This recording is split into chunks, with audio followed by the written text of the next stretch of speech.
नमस्कार दोस्तों, स्वागत है आपका फिर से एक नए वीडियो में। दोस्तों, मेरा नाम है सुनील विश्वकर्मा।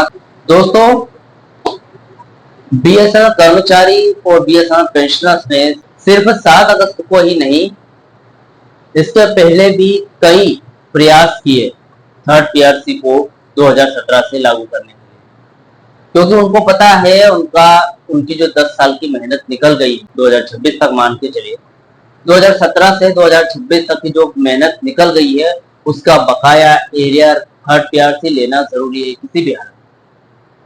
2025 अक्टूबर 2025 से पहले ये हलचल कम थी, क्योंकि लगातार सरकार द्वारा कहा जा रहा था कि बीएसएनएल अभी घाटे में, लेकिन अक्टूबर 2025 को यहाँ पर हड़ताल करके, संघर्ष करके बीएसएनएल से, यानी कि बीएसएनएल मैनेजमेंट से लागू करवा ली थर्ड पीआरसी की जो फाइल है, वो उस पर साइन करवा ली। और अब जब से लेकर अभी तक उनकी हड़तालें थमी नहीं। अभी जुलाई के महीने की बात करें तो 16 जुलाई को भी हड़ताल हुई थी, फिर 22, 23, 24 जुलाई को प्रदर्शन हुए। इसके बाद अगर बात करें 27 जुलाई को ट्विटर कैंपेन किया गया, फिर 31 जुलाई को लंच आवर प्रदर्शन किया गया, फिर 3 अगस्त को फिर से ट्विटर कैंपेन किया गया, और कल परसों 7 अगस्त को संसद मार्च यानी कि जंतर मंतर तक किया गया। लेकिन फिर भी सभी कर्मचारी और पेंशनर्स को आपको बता दूं दोस्तों, सरकार की तरफ से कोई भी लिखित आदेश नहीं कि थर्ड पीआरसी आपकी लागू होगी, अफोर्डेबिलिटी क्लॉज हटेगा, 10 साल का एरियर मिलेगा, पेंशन रिवाइज होगा, सभी पेंशनर्स को उनके 2017 से लेकर 2026 तक के हक मिलेंगे।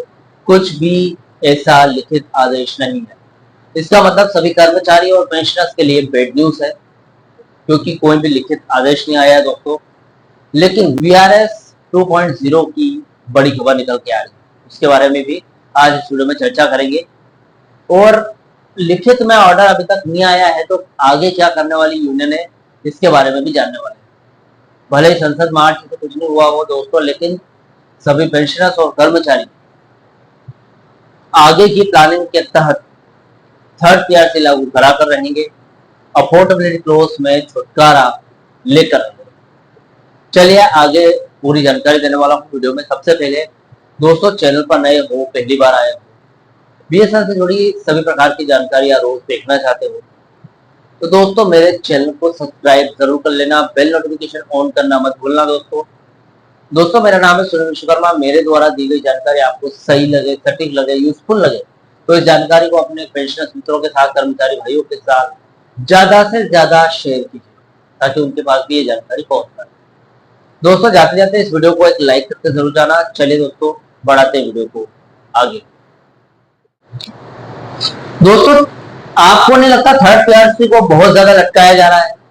पिछले 9 साढ़े 9 साल तो बीत ही गए हैं, लेकिन जब से 2025 से जो मामला तेज हुआ है संघर्ष का, उसके बाद भी लगातार सभी कर्मचारी यूनियनों या फिर पेंशनर्स यूनियनों के द्वारा लगातार संघर्ष करने के बाद, लगातार प्रयास करने, लगातार हड़ताल करने के बाद भी इस मुद्दे को लटकाया जा रहा है। मुझे लगता है थर्ड पीआरसी को सरकार लागू ही नहीं करना चाहती। अब भले वो कुछ भी कह लो, थर्ड पीआरसी का खर्च बता लो, या फिर 10 साल के एरियर की बात कर लो, पेंशन रिवीजन की बात कर लो, कुछ भी कर लो, लेकिन थर्ड पीआरसी एक तरीके से नियम के हिसाब से आपका हक बनता है, जो आपको मिलना जरूरी है। भले दोस्तों कितनी भी देर क्यों नहीं हो गई हो, लेकिन थर्ड पीआरसी तो मिलेगा।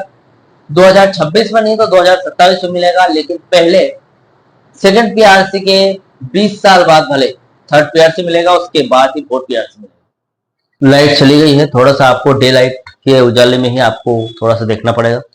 दोस्तों अभी बात कर लेते हैं कि बैड न्यूज है तो क्या थर्ड पीआरसी आगे लागू होने की कितनी उम्मीद है।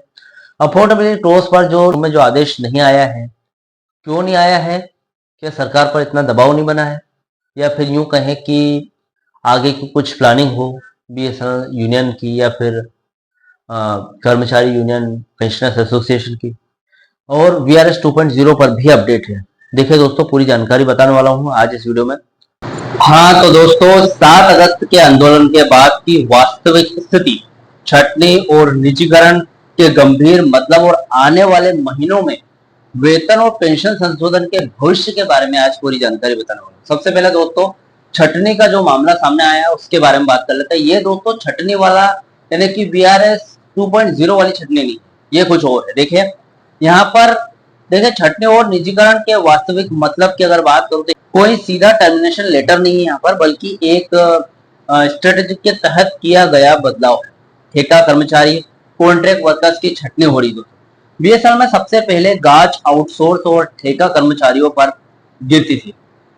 पिछले कुछ वर्षों में हजारों कैजुअल कॉन्ट्रैक्ट कर्मचारियों को काम से हटाया गया है या फिर उनके काम के दिन घटा दिए गए दोस्तों। रिस्ट्रक्चरिंग और आउटसोर्सिंग की अगर बात करूं तो बीएसएनएल अपने कॉरपोरेशन जैसे कि टावर मेंटेनेंस हो गया, फाइबर बिछाना हो गया और कस्टमर केयर के ऑफिस वगैरह हो गए, इनको प्राइवेट वेंडर्स और फ्रेंचाइजी को सौंप रहा था, यानी कि प्राइवेटाइजेशन कर रहा था। इसे यूनियन ने बैकडोर प्राइवेटाइजेशन कहती है, यानी कि चुपके से किया जाने वाला निजीकरण मानती है। वो चाहती है कि ऐसा ना हो, बीएसएनएल अपने ही सरकारी लोगों को ये काम दे, लेकिन वो प्राइवेटाइजेशन करने में लगा है। अब वीआरएस 2.0 की अगर बात करूं दोस्तों, बीएसएनएल बोर्ड द्वारा कर्मचारी खर्च घटने यानी कि सैलरी बर्न रेट के उद्देश्य से लगभग 18,000 से 19,000 कर्मचारियों के वीआरएस 2.0 का प्रस्ताव डोट यानी कि दूरसंचार विभाग को भेजने की खबरें आ रही है। जैसा कि मैंने आपको पिछले वीडियोस में भी बताया था, 31 अक्टूबर से पहले वीआरएस 2.0 लाने की बात चल रही है। अब सरकार इसको मुमकिन करती है या नहीं, वो बात की बात है।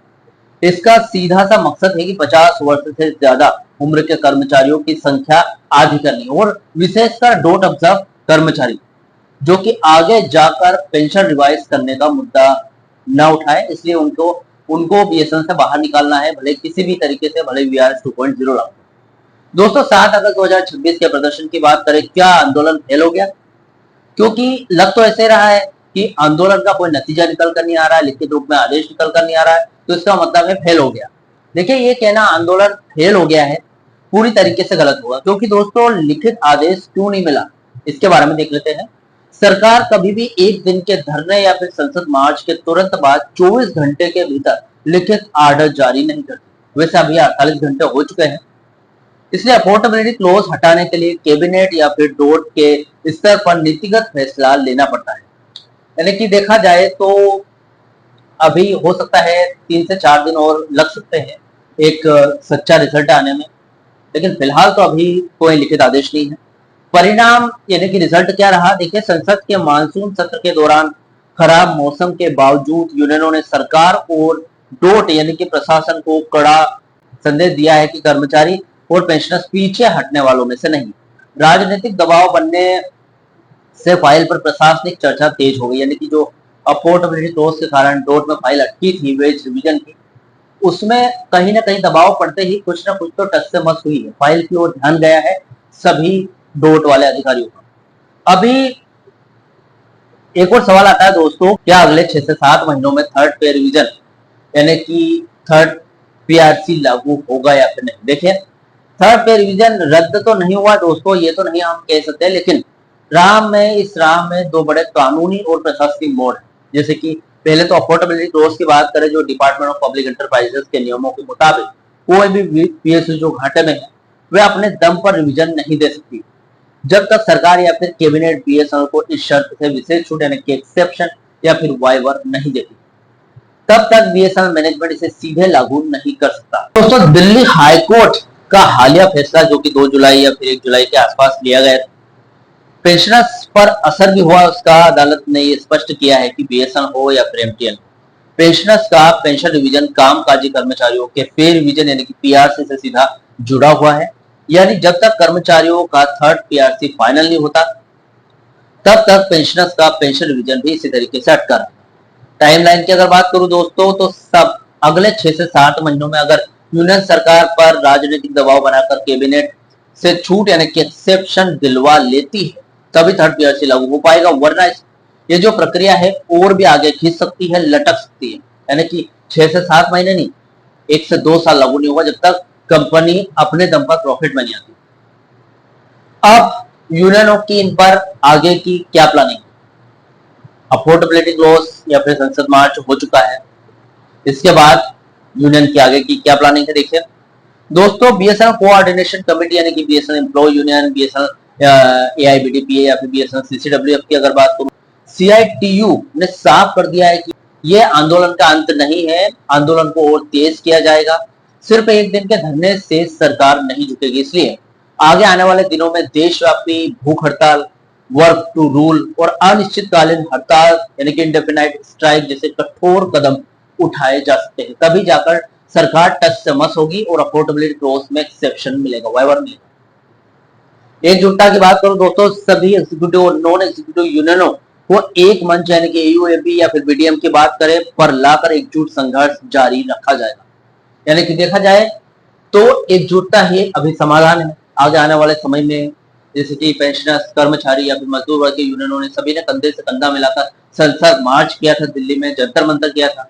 इसी तरीके से आगे की जो हड़ताल है वो भी साथ साथ करना पड़ेगी और एकजुटता के साथ करना पड़ेगा, तभी जाकर सफलता हाथ लगेगी।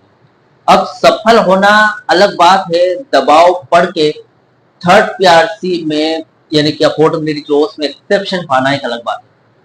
संसद मार्च, जंतर मंतर सफल तो रहा है, कहीं ना कहीं दबाव पड़ा है, लेकिन अफोर्डेबिलिटी क्लॉज हटा दे वैसा दबाव नहीं पड़ा है। वैसा दबाव तो बनाना ही पड़ेगा। तो आगे की प्लानिंग, काम बंद करो, यानी कि बीएसएनएल में काम बंद भी कर सकती है यूनियन ने। अब वो एक दिन के लिए नहीं, 2 से 3 दिनों के लिए बंद होना चाहिए, ताकि जो व्यवस्था है वो ठप पड़ेगी इसके 2 दिन, तभी जाकर सरकार को अंदाजा होगा कि जो कर्मचारी है या फिर पेंशनर है वो किस दुख में है।